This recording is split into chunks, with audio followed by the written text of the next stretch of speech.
कुछ दास्तानें वक्त की धूल में खो जाती हैं, कुछ हकीकतें जो दिल को छू जाएं, और कुछ सफर जो रूह को बदल दें। यहां हर लम्हा एक नया खुलासा है। Welcome to RS with Talha, जहां हर दास्तान आपका इंतजार कर रही है।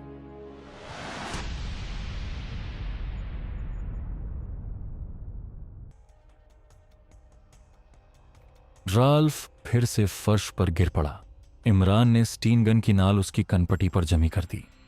बोलो राल्फ, मेरी तुमसे कोई दुश्मनी नहीं है। मैं तो तुम्हें मेकी की वजह से छोड़कर जा रहा था, लेकिन तुमने खुद ही बज़दली दिखाई। खैर, अब भी अगर तुम बता दो कि वह आदमी कहाँ छुपा है, तुम अपने लोगों को उसे कहाँ छोड़ने गए थे, तो मैं तुम्हारी जान बख्श सकता हूं। इमरान ने बेहद तेज लहजे में गरजते हुए कहा। वह होटल सिलकोनी में है, कमरा 12, दूसरी मंजिल। राल्फ ने हिचकिचाते हुए जवाब दिया। तुम्हें इसका पता कैसे चला? इमरान ने पूछा, और इस बार राल्फ ने उसे विस्तार से बताया कि उसने उसे फोन किया था और फिर अपने नियम के मुताबिक जवाब दे दिया था। लेकिन कॉल ट्रेसिंग कंप्यूटर की मदद से उसने उसकी जगह का पता लगा लिया और फिर उसके लोग उसे यहां लेकर आए। उसका मौजूदा हुलिया, इमरान ने कहा, और राल्फ ने उसका स्थानीय हुलिया विस्तार से बता दिया। तुमने मेकी पर वार क्यों किया था? इमरान ने गरजते हुए कहा।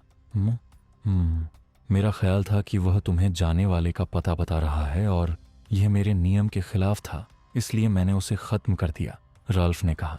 तुम जैसे बज़दल आदमी को जो अपने ही साथी पर पीछे से वार करता है, जीवित रखना मेरे नियम के खिलाफ है, इमरान ने दांत पीसते हुए कहा और साथ ही ट्रिगर दबा दिया।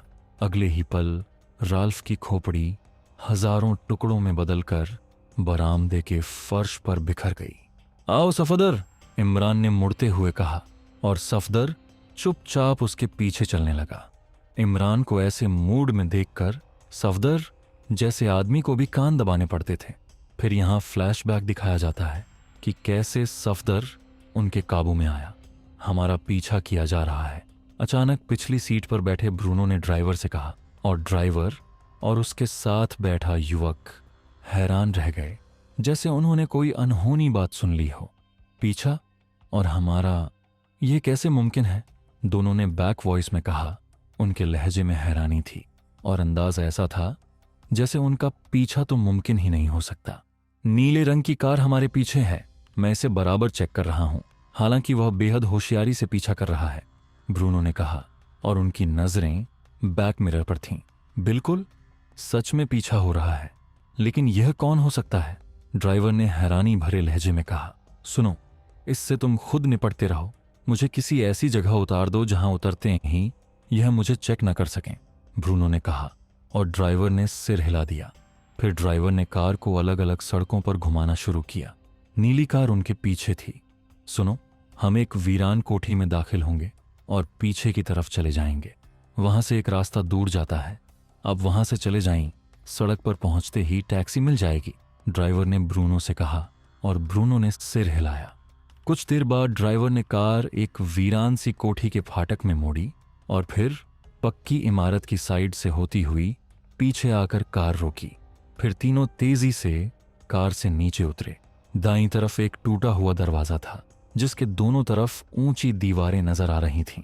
यह उस दरवाजे से यह नेशनल पार्क के पीछे आपको पहुंचा देगा। हम थोड़ी देर इस पीछा करने वाले को देखें। दोनों ने टूटी हुई दीवार की तरफ इशारा किया और ब्रूनो तेजी से दौड़ते हुए उस दरवाजे को क्रॉस कर आगे बढ़ा, और थोड़ा आगे आते ही उसने दीवार के एक क्रैक को देखा और कदम रोक लिए। उस क्रैक से उसने दूसरी तरफ झांका तो वह हैरान रह गया, क्योंकि उसने पीछे की दीवार पर एक जवान को चढ़ते हुए देखा। उसे देखते ही वह तुरंत पहचान गया कि यह वही व्यक्ति है जो नीली कार की ड्राइविंग सीट पर था। वह व्यक्ति दीवार पर चढ़कर धीरे धीरे अंदर कूद गया। ब्रूनो आगे बढ़ने की बजाय दबे कदम वापस दरवाजे की तरफ मुड़ गया। वह असल में इस बारे में सुनिश्चित करना चाहता था।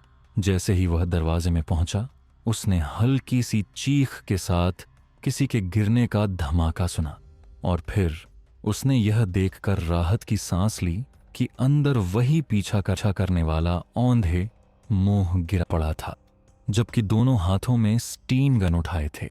एक ने स्टीन गन को नाल से पकड़ रखा, शायद उसी ने इसे लाठ के रूप में इस्तेमाल किया था। चलो इसे उठाकर कार में डालो, बॉस खुद पूछेगा कि यह कौन है और क्यों पीछा कर रहा था। उस जवान ने, जिसने लाठी जैसी स्टाइल में स्टीन गन पकड़ी हुई थी, दूसरे से कहा, और फिर दोनों ने पीछा करने वाले को उठाकर कार की पिछली सीटों के बीच डाल दिया और खुद कार में बैठ गए। कुछ ही पल बाद कार आगे बढ़ी और साइड से होती हुई मेन गेट की तरफ गायब हो गई, और इस तरह सफदर उनके काबू में आ गया। इसके बाद ब्रूनो ने राहत की सांस ली और वापस जाने की बजाय कोठी के मेन गेट की तरफ बढ़ने लगा। लेकिन अगले ही पल वह ठिठक कर रुक गया। जिस जगह वह व्यक्ति गिरा था वहां ऊंची ऊंची घास में कोई कागज सा पड़ा हुआ दिखा। ब्रूनो तेजी से झपटा और वह कार्ड उठा लिया। कार्ड उठाते ही वह बुरी तरह हैरान हो गया। कार्ड पर केवल लाल रंग का एक दायरा बना था। वह कुछ पल खड़ा सोचता रहा कि इस दायरे का क्या मतलब होगा। उसके अवचेतन में यह लाल दायरा खटक रहा था, लेकिन कोई चीज समझ में नहीं आ रही थी। काफी देर सोचने के बाद जब उसे कुछ समझ नहीं आया तो उसने कार्ड अपनी जेब में डाल दिया और हाथ में पकड़े ब्रीफकेस को दूसरे हाथ में ले गया। ब्रीफकेस उसके लिए एक मुसीबत बन चुका था, लेकिन वह जानता था कि इसमें मौजूद दौलत हर कदम पर उसका साथ देगी, इसलिए वह इसे लटकाए घूम रहा था। सड़क पर पहुंचते ही उसने एक खाली टैक्सी रोकी और उसे शहर की सबसे बड़ी मार्केट में ले जाने को कहा। ड्राइवर ने सिर हिलाते हुए कार आगे बढ़ा दी। ब्रूनो ने इस कार को देखते ही होटल लौटने का इरादा छोड़ दिया था, क्योंकि किसी भी हाल में पीछा से यह स्पष्ट हो गया था कि उसे ट्रैक किया जा चुका है। इसलिए उसने तुरंत नए मेकअप और नए होटल में शिफ्ट होने का प्रोग्राम बना लिया। साथ ही अब वह सोच रहा था कि राल्फ की बजाय कोई और रास्ता ढूंढे तो बेहतर होगा। सीमा पार करना उसके लिए एक मुश्किल बन गया था। उसने ड्राइवर से कहा कि मार्केट ले जाए ताकि वहां उतरकर पैदल ही कोई होटल ढूंढ सके। उसे पता था कि बड़ी मार्केट के पास होटल होना जरूरी है। मार्केट के बड़े चौक पर उतरते ही वह जैसे ही आगे बढ़ा, उसकी उम्मीद के मुताबिक उसे एक होटल दिख गया। उस पर बड़ा सा नियॉन साइन चमक रहा था। यह हनीमून होटल था, काफी खूबसूरत और आधुनिक शैली की इमारत। ब्रूनो होटल में दाखिल हुआ, लेकिन काउंटर की बजाय साइड में बने बाथरूम की तरफ बढ़ा। उसने एक बार फिर ब्रीफकेस से मेकअप का सामान निकाला और पहला मेकअप हटाकर बिल्कुल नया मेकअप किया। कपड़े वही थे, क्योंकि उसके पास दूसरा सेट नहीं था। नए मेकअप में वह बाथरूम से निकला और ब्रीफकेस उठाकर काउंटर की तरफ बढ़ गया। थोड़ी देर बाद वह चौथी मंजिल के एक खूबसूरत कमरे में पहुंच गया। कमरे का दरवाजा बंद कर उसने जेब से वही दायरे वाला कार्ड निकाला और फिर से गौर से देखने लगा। फिर एक ख्याल आया और वह बुरी तरह हैरान हो गया। उसे याद आया कि जिगर फॉल के बॉस के पास उसने एक फाइल देखी थी जिसमें ऐसा ही एक कार्ड था, और वह फाइल उसके ख्याल से पाकिस्तान सीक्रेट सर्विस से जुड़ी थी। हेडक्वार्टर में मौजूद फाइल से उसने यही अंदाजा लगाया था कि यह फाइल जरूर पाकिस्तान सीक्रेट सर्विस की होगी। और अब उसे याद आया कि बॉस ने पाकिस्तान सीक्रेट सर्विस के बारे में कहा था और सतर्क रहने के लिए कहा था। उस वक्त उसने इस पर ज्यादा ध्यान नहीं दिया था कि एक विकासशील देश की सीक्रेट सर्विस किसी स्पेशल एजेंट को क्या नुकसान पहुंचा सकती है। लेकिन अब उसे महसूस हो रहा था कि यहाँ की सीक्रेट सर्विस उसकी उम्मीद से ज्यादा तेज साबित हो रही है। उसने कहीं भी ऐसा सुराग नहीं छोड़ा था कि सीक्रेट सर्विस उसके पीछे लग जाए, लेकिन राल्फ की रिहाइश से उसका पीछा साफ दिख रहा था कि कहीं ना कहीं उसने कोई गलती की है। हो सकता है यह भी जरूरी ना हो कि कार्ड जरूर सीक्रेट सर्विस का हो, यह तो उसका खुद का अंदाजा था। फिर भी वह अब ज्यादा सतर्क रहना चाहता था। वह कुर्सी पर बैठा सोचता रहा कि आखिर कैसे प्लान बनाए कि सुरक्षित तरीके से सीमा पार कर सके। एक बार उसे विचार आया कि सीधे एक्रिमेन एनबेसी जाए, ब्लू कैप्सूल उन्हें सौंपे और खुद सुरक्षित लौट आए। एनबेसी खुद उसे जिगर फॉल तक पहुंचा देगी। लेकिन फिर उसने अपना विचार बदल दिया, क्योंकि जिगर फॉल ऐसी टॉप सीक्रेट संस्था थी और एनबेसी वाले शायद इसके बारे में नहीं जानते होंगे, इसलिए वह ऐसा रिस्क नहीं ले सकता था। सोचते सोचते अचानक उसे ख्याल आया कि क्यों न किसी लॉन्च में बैठकर समुद्र के रास्ते सीमा पार की कोशिश करे। उसके पास इतनी रकम थी कि नई लॉन्च खरीद सकता था और किसी को उचित भुगतान देकर मार्गदर्शन के लिए साथ ले सकता था। लेकिन फिर समस्या यह थी कि मार्गदर्शन के लिए किससे बात करे। वह इस देश में पहली बार आया था और स्थानीय संगठन का खात्मा पहले ही कर चुका था। उसने जेब से कैप्सूल वाली डिबिया निकाली और उसे खोलकर ध्यान से देखा। उसे एहसास था कि उसके हाथ में इस वक्त खतरनाक मौत है। अगर यह कैप्सूल खुल जाता या फट जाता तो 100 मीटर के दायरे में हर जीव एक पल में नष्ट हो सकता था। उसने बेइच्छा झुरझुरी लेकर डिबिया बंद की और उसे वापस जेब में डाल दिया। इसी पल टेबल पर पड़े फोन की घंटी बजी और वह सुनकर बुरी तरह हैरान हो गया। वह सोच भी नहीं सकता था कि कोई उसे कॉल कर सकता है। वह किसी का परिचित भी नहीं था और मेकअप भी नया था। फिर भी उसने रिसीवर उठाया और कहा, सर, मैं काउंटर से बात कर रहा हूं।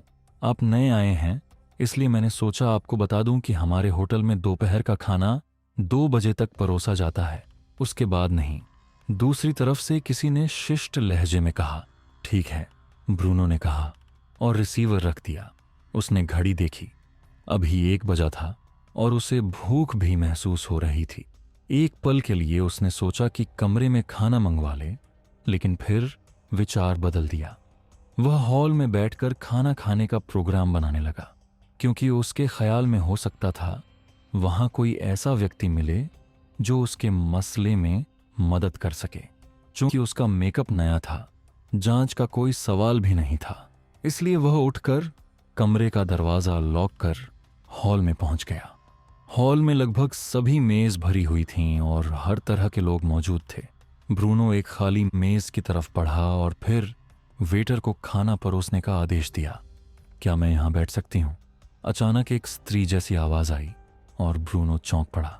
दोस्तों, अगर आपको हमारी ये वीडियो पसंद आई है तो लाइक जरूर कीजिएगा, अपने दोस्तों के साथ शेयर करें और चैनल RS विद तलहा को सब्सक्राइब करना मत भूलिएगा। साथ ही बेल आइकॉन दबाइए ताकि नई वीडियोस का नोटिफिकेशन सबसे पहले आपको मिले। अल्लाह हाफिज।